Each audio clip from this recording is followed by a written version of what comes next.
സ്വാഗതം പറയുന്നതിന് ക്ഷണിച്ചോളൂ.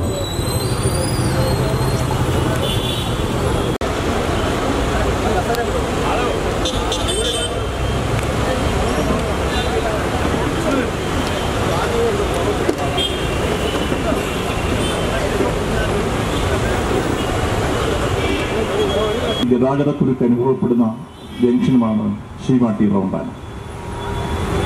ഏറ്റവും വിശാലമായ വീക്ഷണത്തോടുകൂടി ഇവിടെ സഞ്ചാരയോഗ്യമായ സൗകര്യങ്ങൾ ഉണ്ടാക്കിയെടുക്കേണ്ട ഒരു പ്രദേശവുമായിരുന്നു ശീമാട്ടി റൗണ്ടാന.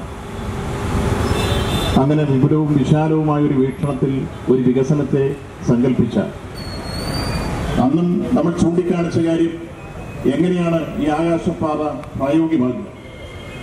ഇട്ടായോളം വട്ടമുള്ള ഈ ശീമാട്ടി റൗണ്ടാന നിങ്ങളിതിന്റെ ഉയരങ്ങളിലേക്ക് യാത്രക്കാരെ എത്തിച്ചേരണമെങ്കിൽ ഏത് മാർഗമാണ്? Road safety അതോറിറ്റിയുടേതാണ്.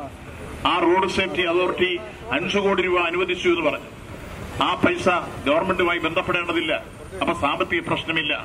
പിന്നെ എന്താണ് ഇതിന് തടസ്സം? 6 മാസത്തിനുള്ളിൽ കമ്മീഷൻ ചെയ്യുമെന്ന് പറഞ്ഞു. ഇപ്പോ 3 വർഷമായി ഇതിന് തറക്കല്ലിട്ടിട്ട് എവിടെ പോയി 6 മാസം?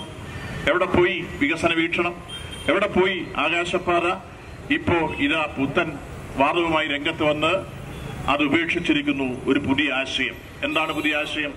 ഒരു ഗാന്ധി ഭവൻ മുകളിലുണ്ടാക്കി ഒരു ചെറിയ കൺവെൻഷൻ സെന്റർ, 10, 100, 150 പേർക്ക് ഇരിക്കാവുന്ന കൺവെൻഷൻ സെന്റർ മുകളിലേക്ക് ഉണ്ടാക്കുക. ആ കൺവെൻഷൻ സെന്റർ മുകളിലേക്ക് ഉണ്ടാക്കിയാൽ ഈ കൺവെൻഷൻ സെന്ററിൽ കയറാൻ വരുന്ന 180 പേരെയാണ് കയറുമ്പോൾ ഈ പ്രദേശത്തുണ്ടാകുന്ന ജനബാഹുല്യം എന്തായിരിക്കും? അവരെങ്ങനെ മുകളിലേക്ക് ഇപ്പോൾ ലിഫ്റ്റ് വഴി കയറിയാലും മുമ്പേ പറഞ്ഞ കാര്യങ്ങളൊക്കെ നിർവഹിക്കണമെങ്കിൽ എന്താ കൺവെൻഷൻ സെന്ററിന്റെ മാർഗം പോംവഴി? അപ്പൊ ഏതു തരത്തിൽ ആ പ്രശ്നങ്ങൾക്ക് പരിഹാരമുണ്ട്? അപ്പോ യഥാർത്ഥത്തിൽ ഇപ്പൊ വന്നിരിക്കുന്നത് രാഷ്ട്രപിതാവിനെ അപമാനിക്കുന്ന സമീപനമാണ്. MLA-യുടെ ഭാഗത്തുനിന്നുണ്ടായ മാപ്പ് പറയണമെന്നാണ് എന്റെ അഭിപ്രായം.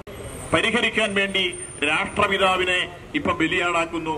അദ്ദേഹത്തിന്റെ നാമം കൂടി അപകീർത്തിപ്പെടുത്തുന്ന രൂപത്തിലേക്ക് മറ്റൊരു വിഷയവുമായി രംഗത്ത് വരിക. ഇവിടെ യവനിക വീഴുന്ന തരത്തിലാണ് റീത്ത് സമർപ്പിക്കാൻ വന്നിരിക്കുന്നത്.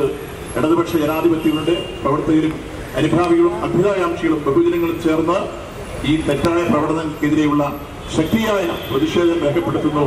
ഈ യോഗം ഔപചാരികമായി ഉദ്ഘാടനം ചെയ്തതായി പ്രഖ്യാപിക്കുന്നു. നന്ദി, നമസ്കാരം. ഈ പട്ടണത്തിൽ 4-5 പേരെ ഒരുമിച്ച്